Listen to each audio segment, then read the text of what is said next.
그래서 휴대폰이라도 하나 사주게요. 골라봐요. 이거 어때요? 이거 얼마예요? 110만 원이네요. 아이폰 쓰는 분이나 갤럭시 쓰는 분이나 한 번쯤은 고민해 보셨을 겁니다. 이참에 한번 바꿔봐.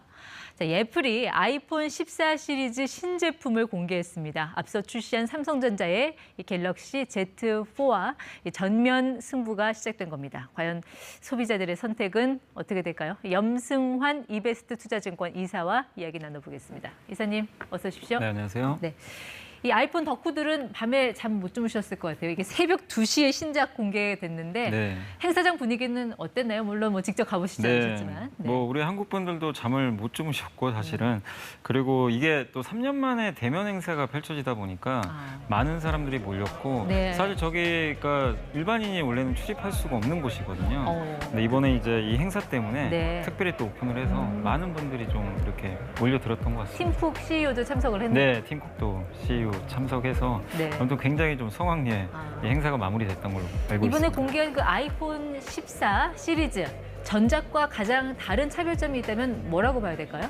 일단 이제 카메라 성능이 되게 좋아졌고요. 물론 이제 모델마다 다르지만 최상위 모델에는 이제 원래는 1,600만 화소 카메라가 들어갔는데 네. 이게 3배 정도 더 성능이 올라간 4,800만 더 선명하게 화소. 찍힌다는 훨씬 더 얘기죠. 선명한 이제 사진이 나올 수 있고 또 디스플레이가 굉장히 그 전력 소모가 좀 많은 편인데 네. 이번에는 저전력 방식의 디스플레이가 탑재가 됐고요. 예. 또 그 가장- 얘기는 배터리를 더 오래 쓸 수 있다는 건가요? 네, 배터리를 오래 쓸 수 있죠. 이제 스마트폰은 또 배터리가 굉장히 민감하기 때문에 네. 이런 또 기술들이 좀 들어가 있고 또 흔히 이제 노치라고 하죠. 이제 화면 상단에 네. M자형으로 생겨가지고 사실 거기가 이제 빈 공간인데 아. 그거를 이제 활용할 수 있게 이번에 좀 방식을 바꿨습니다. 잠시만요. 이제 네. 아이폰 안 쓰시는 분은 노치가 뭔지 모르니까 네. 이제 그림에서 보면은 그러니까 전작은 저렇게 노치라고 저 상단에 움푹 검은 부분 저게 있었는데 저게 없어졌다는 얘기인가요? 예, 저게 이제 저기가 원래 카메라가 들어가요. 네. 그래서 저 화면 쪽만 이제 아무것도 사실은 활용을 못 하는데 저 왼쪽에 보시다시피 이번 아이폰 14는 동그랗게 저걸 이름을 펀치홀로 이름을 명명을 네. 했는데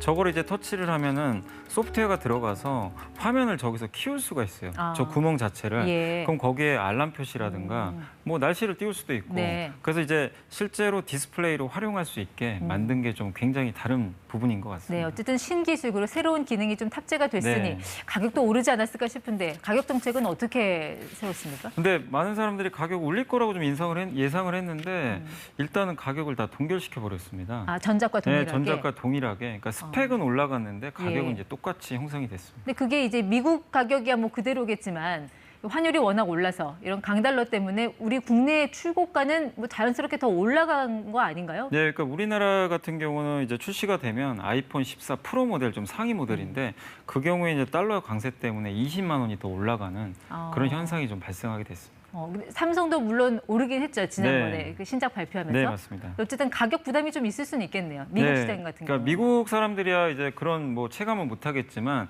미국 외에서 이제 구매를 하시는 분들 같은 경우는 가격 인상 이 발생할 수밖에 없다 이렇게 보시면 되겠습니다. 이지만 하면 나오던 얘기가 애플페이. 예, 이거 네. 그러니까 아이폰에서 결제까지 할 수 있게 네네, 한 거잖아요. 네. 이거는 뭐 한다 만다 말이 많았는데 지금 어떻게 돼가고 있습니까? 사실 지금 언론사에서도 계속 얘기가 나오는데 한 카드사가 이거를 좀 제휴를 해가지고 한다라는 얘기가 좀 나왔어요. 근데 구체적으로 확정된 건 아닌데 우리 한국에서는 지금 삼성페이는 되는데 애플페이는 네. 지금 안 되잖아요.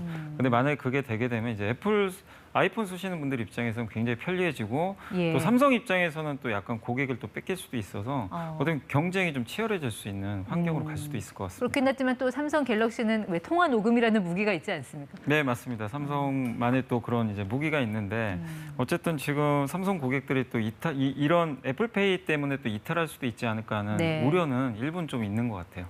현재 지금 글로벌 스마트폰 시장에서 삼성하고 애플의 시장 점유율 지금 어느 정도로 좀 벌어져 있습니까?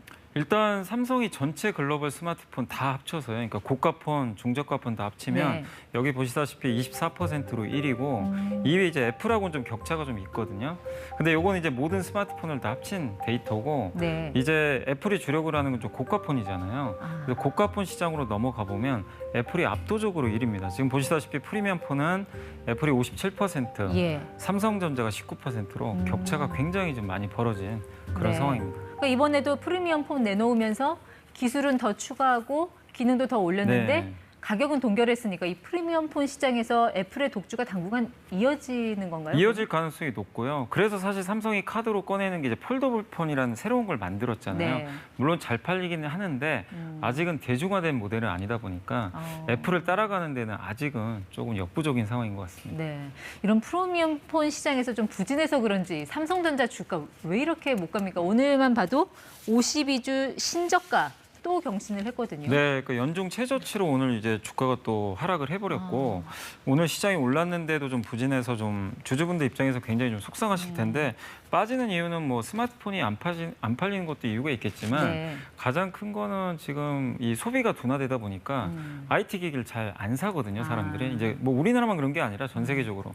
그러다 보니까 반도체 수요가 줄겠죠. 예. 그래서 반도체 가격이 지금 계속 떨어지고 있어요. 그러니까 반도체 매출 비중이 높기 때문에 예. 반도체 가격 하락 영향으로 삼성전자 주가가 좀 굉장히 안 좋은 상황입니다. 그러니까 반도체가 주로 들어가는 최종 제품이 의식주 같은 1차가 제품이 아니죠. 아니라 예. 뭐 카메라라든지 가전제품, 뭐 핸드폰이 2차 제품이니까 이게 예. 경기에 영향을 그만큼 더 많이 그죠. 받는다는 사람들이 거죠. 먹는 거는 못 줄이지만 이런 비싼 폰이라든가 네. 아니면 뭐 PC 같은 거 있잖아요. 이런 거는 올해 살 걸 내년으로 밀어버릴 수도 있거든요. 그러다 네. 보니까 수요가 둔화되면서 예. 근데 공급은 줄일 수가 없거든요. 지금 당장. 그래서 그 영향으로 주가가 네. 상당히 부진한 것 같습니다. 네, 삼성전자 주식 갖고 계신 분들 사이에서는 정말 지난해 최고의 코미디는 이 반도체 슈퍼사이클이었다. 네. 뭐 이런 좀 비난도 좀 나오고 있거든요. 네. 슈퍼사이클 온다더니 뭐 겨울만 2번 오지 않았냐. 네. 뭐 전망이 완전히 그렇게 빗나간 건가요? 그러니까 사실 슈퍼사이클 얘기도 있었지만 전망은 빗나갔고요. 슈퍼사이클이라는 건 거대한 수요 사이클이에요. 옛날에 스마트폰이 생겼을 때 네. 또 한 번이 데이터 센터. 예. 그때 한 번씩 슈퍼사이클이 있었는데 그러면 한 번 더 오려면 이걸 대체할 뭔가 새로운 사이클이 나와야 되는데 그거는 이제 많은 분들이 인공지능을 얘기하고 계세요. 예. 그러니까 뭐 자율주행, 로봇 이런 시대가 또 열리면 슈퍼사이클이 올 거라 보는데 네. 시간이 좀 남아있기 때문에 슈퍼사이클은 조금 더 인내가 예. 필요할 것 같습니다. 그러니까 많은 분들이 꿈의 숫자, 이 10만 전자에 대한 그 기대감을 네. 여전히 갖고 있잖아요. 도대체 그 슈퍼사이클은 언제쯤 올 걸로 예상을 하세요? 전 그렇게 멀지 않았다고 보고요. 특히 테슬라가 지금 벌써 그런 사업을 하고 있잖아요. 테슬라가 로봇, 또 이번에 AI 데이가 얼마 안 남았는데 거기서 아마 로봇 같은 것도 공개를 할 것 같아요. 네. 또 자율주행은 이미 시작을 했는데 거기에 수많은 그 반도체가 들어가거든요. 네. 근데 그게 대중화되려면 조금 더 시간은 걸리겠지만 그게 현실화되면 삼성이나 SK하이닉스의 반도체가 많이 들어가기 때문에 네. 뭐 저는 언젠가 꿈은 현실화될 수는 있다 이렇게 보고는 근데 있습니다. 그 조금 더 그 언젠가라는 게 대략 그게 언제쯤에 저도 저희가 정확히는 가능을 알 해야 수는 되나요? 없고요. 근데 네. 다만 삼성이나 SK하이닉스에서 이제 밝힌 건 뭐냐면 업체 측에서 내년까지 반도체는 좀 안 좋을 것 같다. 다만 24년부터는 좋아질 것 같다. 예. 이렇게 밝혔기 때문에 내년까지는 좀 보릿고개는 조금 더 이어질 것 같습니다. 그럼 지금 삼성전자 주식은 조금씩 사 모으는 게 낫습니까? 아니면은 지금은 잠깐 쉬어가는 게 낫겠습니까? 근데 삼성전자 보통 비관론이 좀 극에 달하고 안 좋을 때 이렇게 적립식으로 모으신 분들의 결과가 좋았고 지금 비관론이 우세하다 보니까 가격이 싼 건 사실이에요. 네. 그 주가는 항상 먼저 또 선행을 하잖아요. 그런 면에서 지금은 좀 기회로 활용할 필요도 있다라고 생각은 하고 있습니다. 알겠습니다. 어쨌든 추석 연휴 기간에는 뭐 반도체 관련한 큰 이벤트는 없으니까 네. 이때는 좀 이사님도 주식엔 관심 끄고 가족들과 즐거운 시간 보내시기 바라겠습니다. 네, 알겠습니다. 지금까지 ETY 염승환 이사 함께했습니다. 고맙습니다.